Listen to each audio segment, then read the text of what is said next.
Hello and welcome to another conversation for the Regions Build Back Better series. I'm Zoe Antrobus and I'm excited today to be talking to someone we met a couple of years ago now. Someone who's as passionate about the region as we are, as passionate about buying local as we are. She's a champion connector in South West Wales and she has a fantastic heart who's always looking to help and improve the lives of others. I'm delighted to welcome Director of Gower Gas Oil Heating Services, Julie Jones. Good afternoon. Hi. Hi Julie, thank you so much for joining me. For those who don't know much about Gower Gas and Oil, would you give a little introduction? Gower Gas and Oil is a family-run business working throughout Wales. We have a fairly niche market. We provide business-to-business servicing, maintenance, planned and reactive work for large public organisations, quite high-demand clients, so the NHS, ambulance service, fire service, police, who all have very high demands in terms of the services that they require in order to keep running. And we employ locally. We're a small company, but as you say, we're very passionate about the local economy and the regional economy, not just in the region, but obviously throughout Wales, because we work in North Wales and actually in four corners of Wales. We've been running since 2005. And it's always been our ethos to, wherever possible, employ local staff, to staff contracts as close to the home areas as possible for reasons that I'll come on to. Now, since I've known you, I can't keep up with the amount of community benefit initiatives that you've been involved in. Poverty, homelessness, domestic violence, supporting the elderly. Tell me about the projects you've been involved in and the importance of businesses like Gower Gas and Oil of being involved.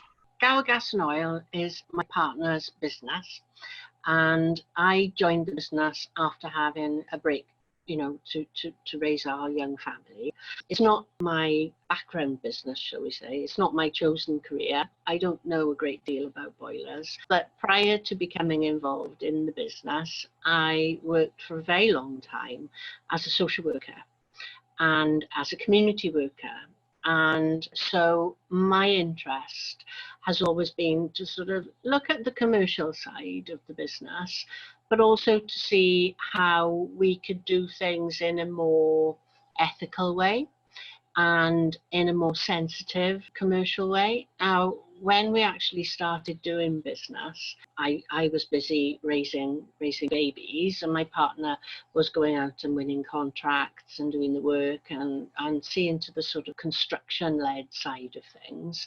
And when I became employed by the business, we sort of started to look at the marketing, the PR, and all the different sort of administrative requirements, because he was quite successful.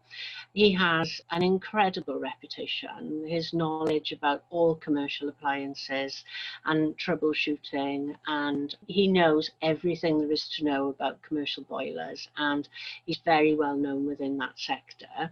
But obviously he didn't really have the time to concentrate on the other side of the business, which is, what you really need in order to have a degree of success. And when we first started, I honestly didn't understand. I genuinely, we were trying for tenders all of the time and we weren't getting anywhere at all.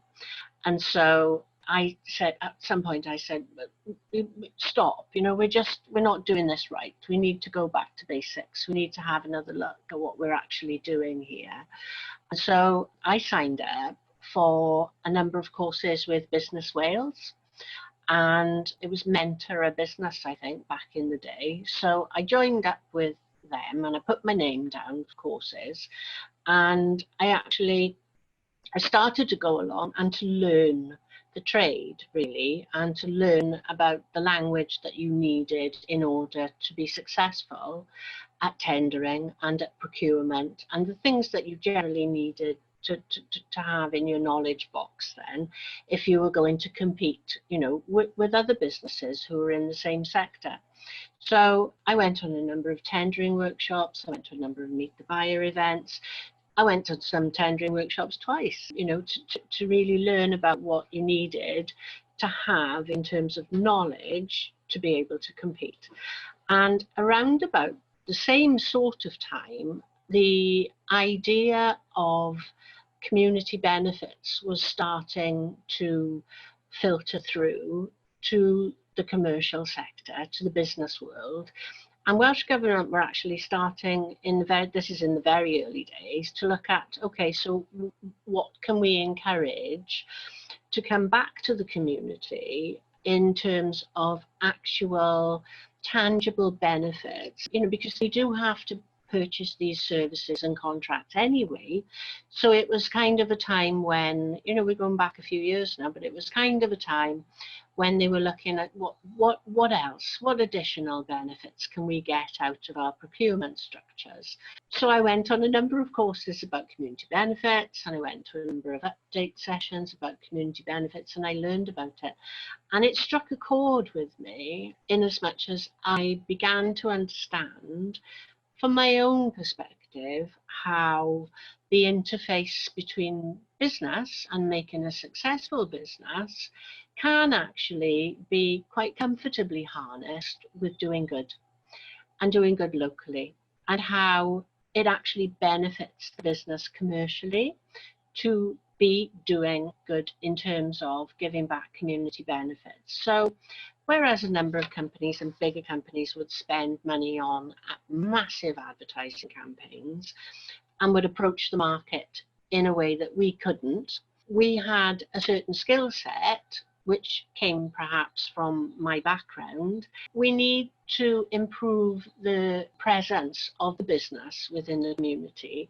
We need to say, this is a good thing that we're doing, and we genuinely would like to become involved in giving back to the communities, because both Howell, my partner and co-director, and I, we are ambassadors really for the region and for Wales generally. We're incredibly proud of the area that we live in. We think, we know about sort of the skills that we've got in the area, the compassion that we've got in the area, the optimism and drive that we've got in the area. And it's really about trying to look at business and making profit in a different way, so that it doesn't just profit a bank balance or a shareholding, but actually that it comes back around and is nourishing to the local community in a meaningful way, and you give back to the roots to which you owe your success. So that was very much the ethos. And of course, moving on from that, there's been the development of the Well-Being of Future Generations Act, and also with the advent of the circular economy. It wasn't in a planned way, because this was around about the time where I became aware of For the Region and joined your organisation, and picked up, I was already on message, as it were, and I came to the circular economy event that you did, very successful, hugely successful circular economy event that you held in the Liberty Stadium. It was very refreshing, for me to hear like-minded professionals getting around the table and sharing expertise, experience, and our challenges in trying to provide solutions for business in a more ethical and more productive way for the local economy. Thanks, Julie. There's so much insightful advice there for businesses. The journey that you've been on, going to the amount of training courses and everything. I don't think businesses realise the hard work that you have to put into even becoming ethical. So some of the projects that you were involved in, you've started up yourself, or did you have to go looking for them yourself? For example, the Don't Dance Alone project that you worked on with The Wave, was it? Did you come up with that project, or was it something you worked on with them together? Well, initially, the Don't Dance Alone project, it was just an amazing project to be involved in. And it was brought to me as a slightly different prospect by the staff at The Wave, by sales, and by their executive producer, who had the sort of bones of an idea about what to do. And they came to see me, and obviously advertising is really an expensive occupation for businesses to get involved in. And you have to be certain that obviously you are raising your profile sufficiently given the expense, but also that it's achieving what you want it to achieve. We hadn't really done a great deal of advertising, so this was our first foray. We've done an awful lot of sponsorship and community initiative working, but we hadn't done any advertising per se, and it really was time that we started to look at that. When I was approached with regard to the original idea by the Wave, it was quite a special moment for me, because my background obviously is in social care, and my earliest personal memories are of relationships with grandparents and local elder people in the community. And my actual work within the hospital setting saw me undertake, 12, 13 years worth of work with older people in the community. So I got, a reasonably good idea really of what the issues for them were and are. And so when the idea about raising awareness of elder loneliness was put to me, as you know, I just grabbed it with both hands and gave it a good old shake to see, where we could go with it. I didn't really have any idea how people would actually take it, to their hearts locally, but they did. And of course, eventually the campaign on the Wave did win a Campaigning Journalism Award. And I ended up dancing my way around Swansea and doing an awful lot of work in schools, raising issues of elder loneliness, and not just elder loneliness, but how communities can mobilise themselves in order to combat something which I genuinely believe costs the UK and the NHS an awful lot of money, just checking in on elderly people. And sometimes for them to just have a notion that there are people beyond their front door who care about them, you can't actually put a cost on that, but it can help to keep people at home for much longer.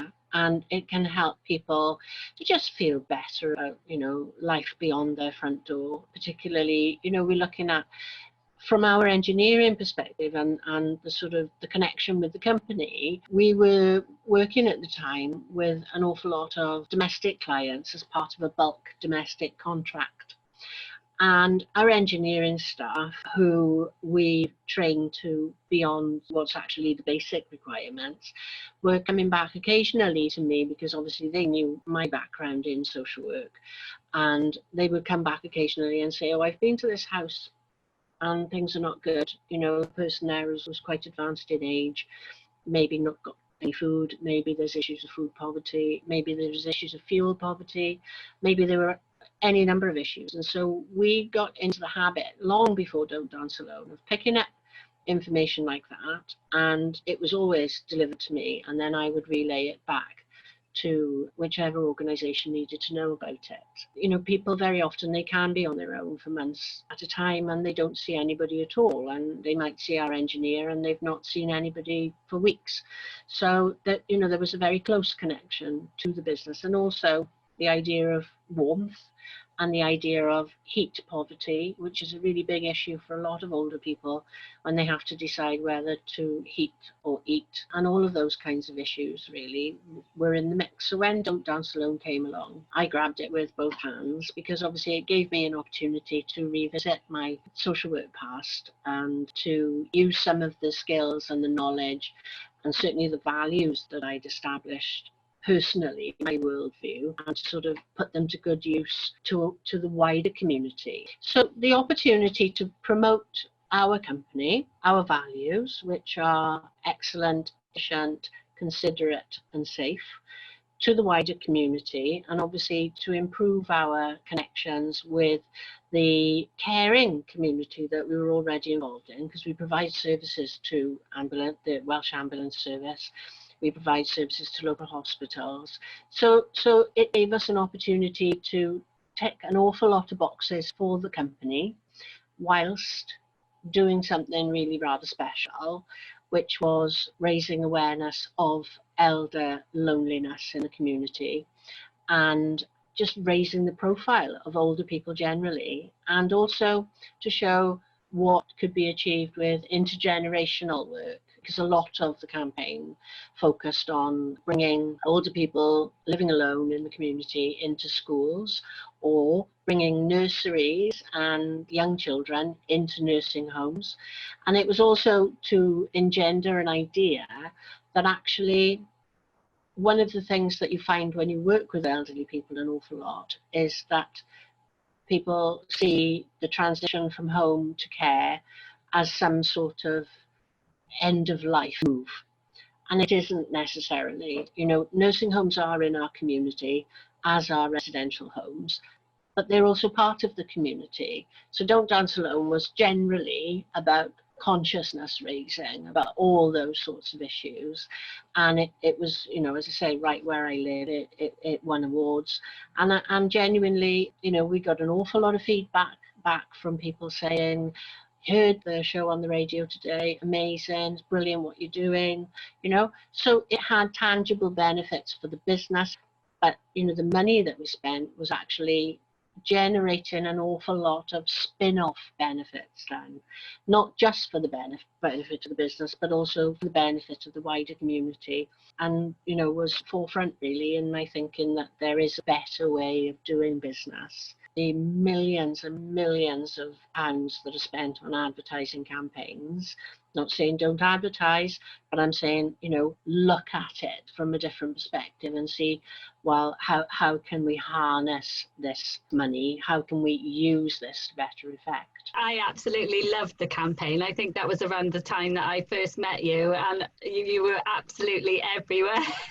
Like you say, you were in schools and homes and danced your way around Swansea, as you said. It was fantastic. It was really, really good. How do you get your employees embedded in your values and on board with what you are doing? I've heard you talking before as well, and you've touched on it today, about the importance of your work colleagues and your staff who go out into the community, and how invaluable their advice is. Keeping an eye on what's happening in the communities, it's really important that you employ local people. How does that all gel together, and how do you get your messages across to your staff? Recruitment is fraught, as you know, with difficulties. You get people who, like any relationship, some are with you for a lifetime, some are only with you for 5 minutes. It's just a case of working out who's a good fit, really, with regards to the values of the business, and who can promote our ethics and live up really to excellent, considerate, efficient and safe. But not just that, but, you know, people who have life experience, people who have a certain worldview. You know, we are very keen to ensure that staff coming from a background of consideration and a background of some personal discipline. You know, you won't see a Gower Gas and Oil heating services engineer in a beaten up van. You won't see them covered in paint. You won't see them wearing a hoodie or a hat, you know. So we have quite a strong identity in terms of what we want our staff to look like and how we want them to behave. It's writ large throughout everything that we do. One of the things that we also do is we're a veteran friendly organisation, because another thing that I believe very strongly in is in giving back to those who've given amazing things to their communities and, you know, who've looked after us. And so we work with an organisation called Care After Combat, and we also actively look to recruit veterans who've perhaps had some form of training in the gas arena, you know, because we're not terribly worried about people's aptitude for the job, as it were. It's about getting the right people, you know, and then training them up. So yeah, we actively encourage applications from veteran communities, particularly for our engineering posts. And it's fact of today that we now have 2 admin officers, 2 women, an office manager and an admin worker, who are both veterans, which is lovely. Right. Which is lovely to have, you know. So it's really about the little details, and there are things that you can do, as an employer, as a supplier, and as a contractor, there's small things that you can do. You can look at, well, you know, how are we with regards to the numbers of women and men? Do we have people from different ethnic minority backgrounds? Are we employing people with different ability, you know, and are we looking towards perhaps more isolated communities like the veteran community? There are small things that you can do. I mean, Don't Dance Alone, don't get me wrong, was an incredible campaign, but it was also a very expensive campaign for us to run, not just in terms of money, but obviously everybody got involved. Everybody in the company got involved. The engineers, it wasn't only me dancing and eating cake. All the engineers got involved, and they came and they promoted the idea about looking after elderly people in the community. Everybody signed up to it. Everybody was really happy to sign up to it. Everybody got on board with it. So, you know, if you look very carefully, I think, at how you give back and what you're giving back to, then you have to capture the imagination, not just of your staff, but of the wider community as well. So, you know, that's very much been at the back of my mind. You know, you appreciate as a director of a company and as an employer, you know, there are certain things that your business has to go on and achieve. You know, obviously it has to be viable and it has to be sustainable, and you have to have certain qualities about the way that you work. But behind that, or further than that, you can look at, well, you know, what good can I actually achieve out of being in business? You know, at the end of the day, it's nice to have, you know, the bank balance, and it's nice to have the lifestyle. But from mine and my partner's perspective, it's more important to go to bed at night and say, yeah, that was good. We did a good day's work today. We gave back to the community. We may be worn out ourselves and impoverished, but actually we've done some good. The Don't Dance Alone campaign was amazing. It really was. It was fantastic. But more than that, you know, obviously we look at sponsoring sports clubs and school with kit. Local schools have benefited, you know, from kit. I think probably we outstrip any big organisation by a country mile in terms of what we give back to the community.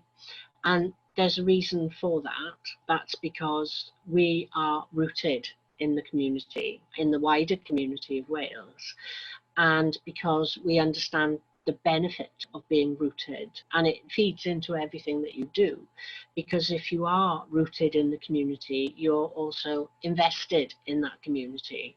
You have an inherent understanding of what that community's issues are and what that community's needs may be. We work in North Wales, we work all across the Forth region and Swansea Bay region, and the two areas are so distinct in their needs and so distinct in their differences, but we have a rooted understanding because we employ locally. And we have people invested in the community. We don't put engineers in buses, and, you know, occasionally we do have to send specialist engineers to different parts of Wales, but generally they work within their home area, and that's a determination that we've had. And it isn't an accident. It's something that we decided very early on was something that we wished to achieve. There are an awful lot of reasons why. As I say, they have our engineering staff, they know the area, they commit to the area, they've got family in the area, they've got children in school. We pay them wages, those wages get spent in the locality. You know, we give them time to go and do Coast Guard duties or lifeboat duties, or to be involved in certain charities. We support their children's sponsorship requirements. We support their children's schools if they need kit, you know. So really it's all about turning everything that you can upside down and having a look. Can we get something more out of it? We were going to spend this money anyway.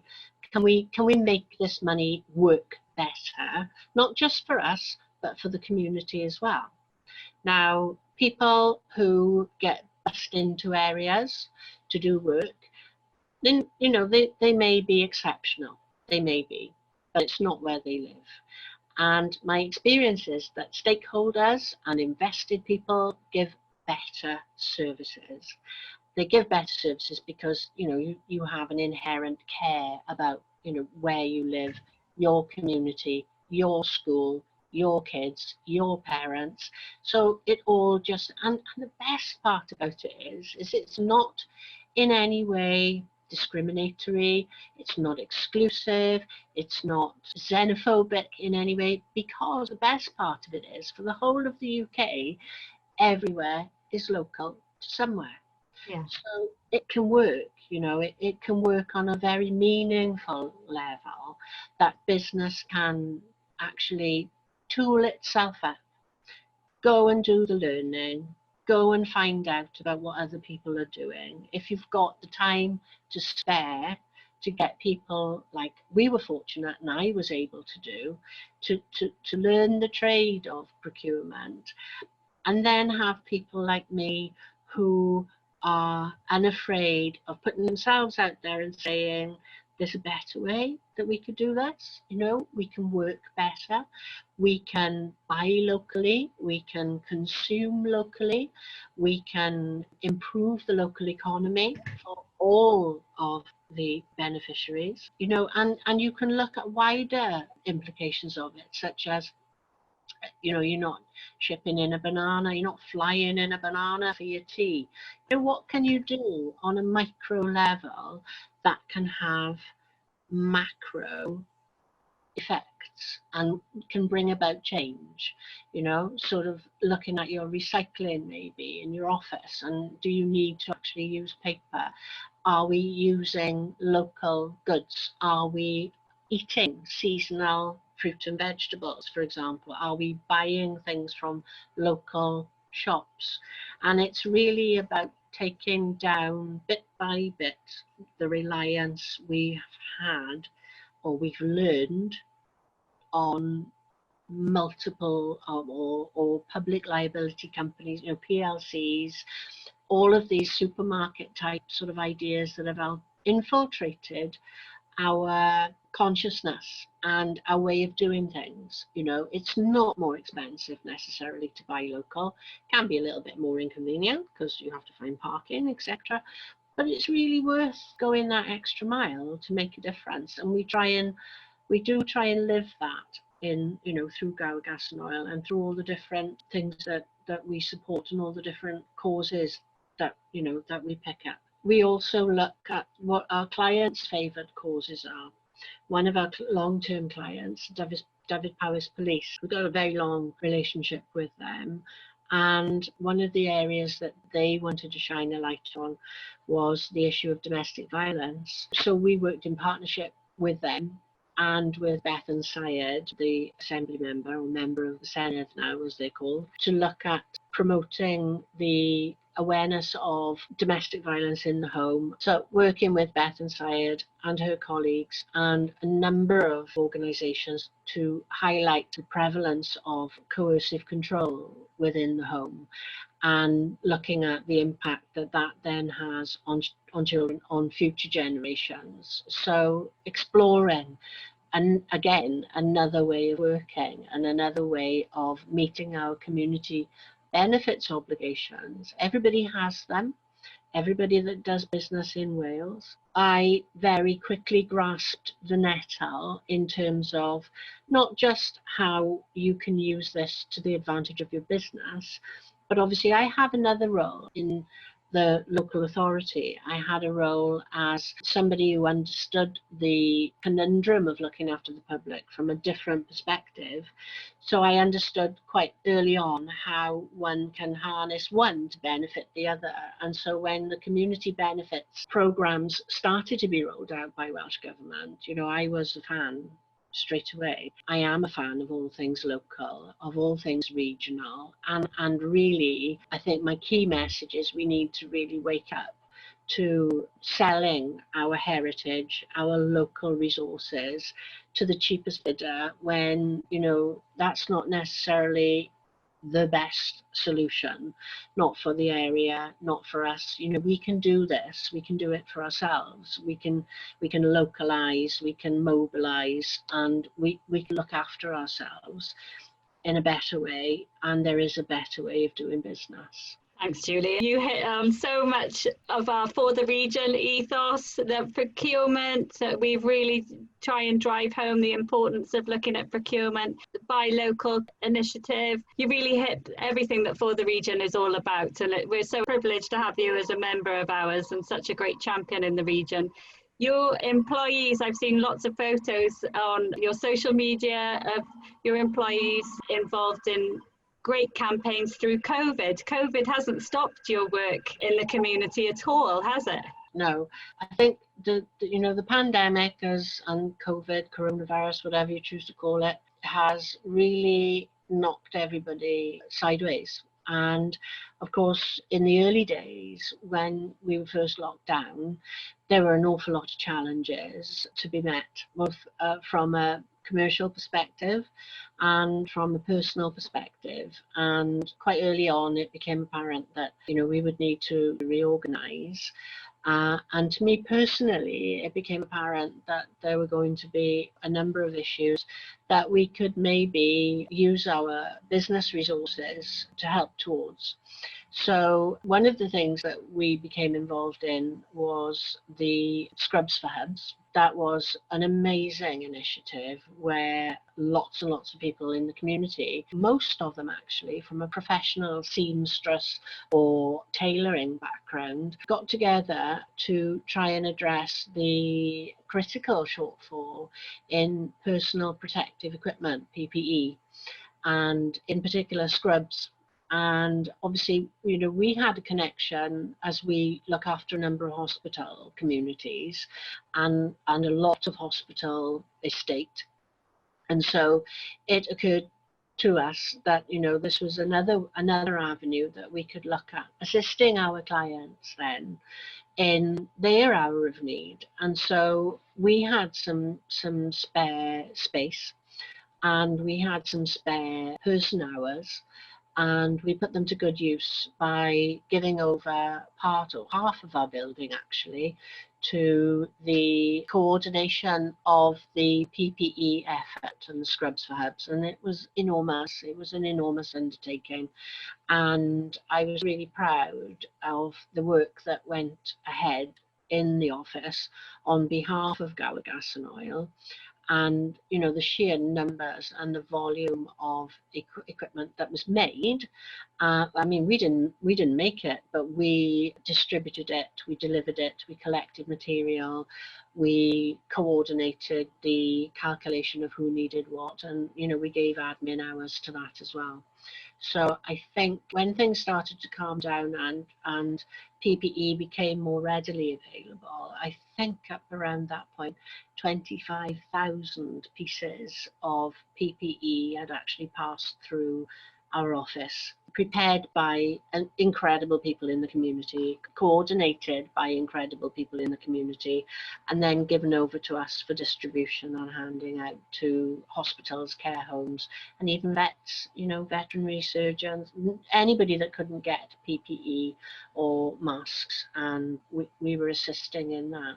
The other thing that occurred was obviously I had some time on my hands because I was able to work from home, and I continued. In fact, we were required, I think, to work from home at one point, and so I had some disposable hours on my own behalf, and I put a post on Facebook to say, if any of my neighbours needed anything, then I'd be happy to, pick up milk, bread, whatever, if I was going up to town or what have you, or into Mumbles. And I have to say I was fairly inundated with messages, some as far as Windsor. I didn't understand, obviously, the sort of worldwide message that I had sent, and that people were taking me up on it from not even in this country.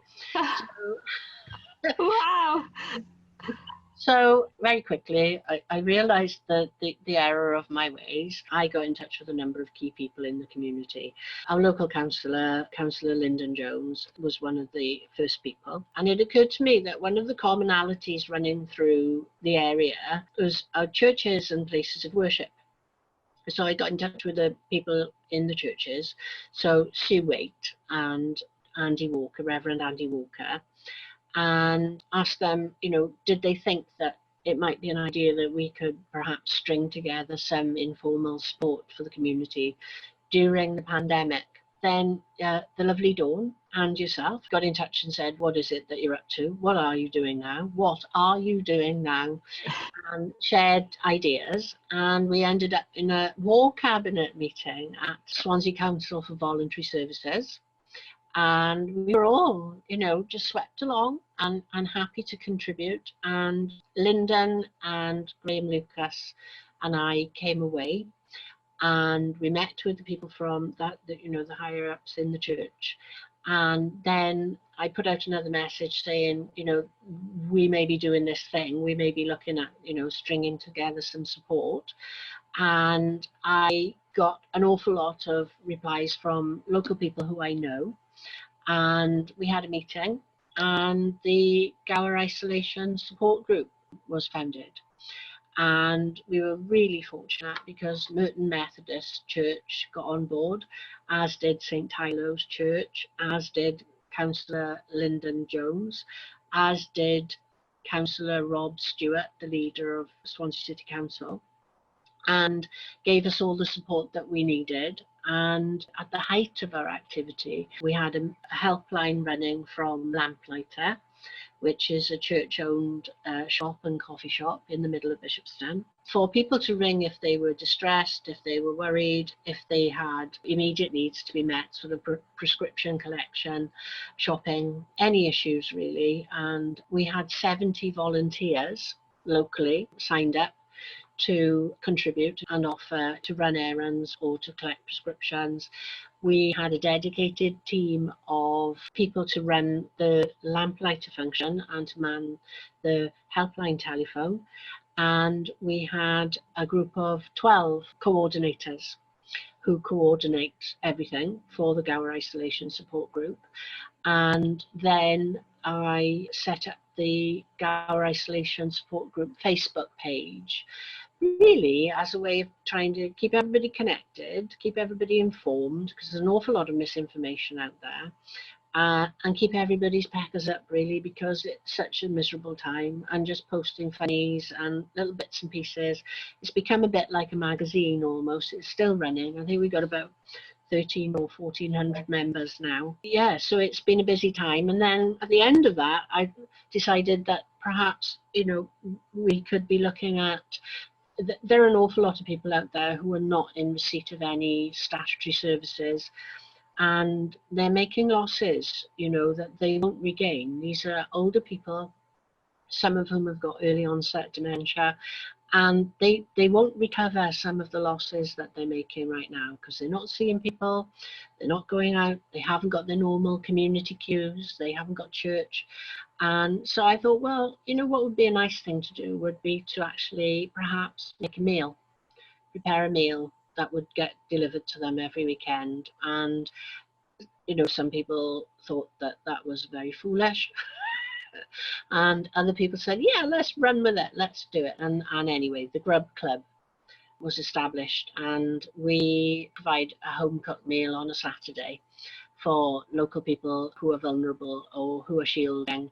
It's entirely voluntary, and it's been a huge thing. It's been a lovely thing to do, and it's been incredibly successful. Not by standards of thousands and thousands and thousands of meals being churned out, but we have provided, I think we're coming up to probably about 600 or 700 meals, all provided out of the church hall. A nice warm nutritious meal which is delivered by a friendly face once a week, and the message that we convey in is, we made you this, we haven't forgotten about you, we care about you, here's a meal. And it's something that people have taken to in great numbers. I know you and your family have been involved in that, and some of my friends and their families as well. I've seen they've been involved in cooking every Saturday, like loads of pots and pans with your masks on.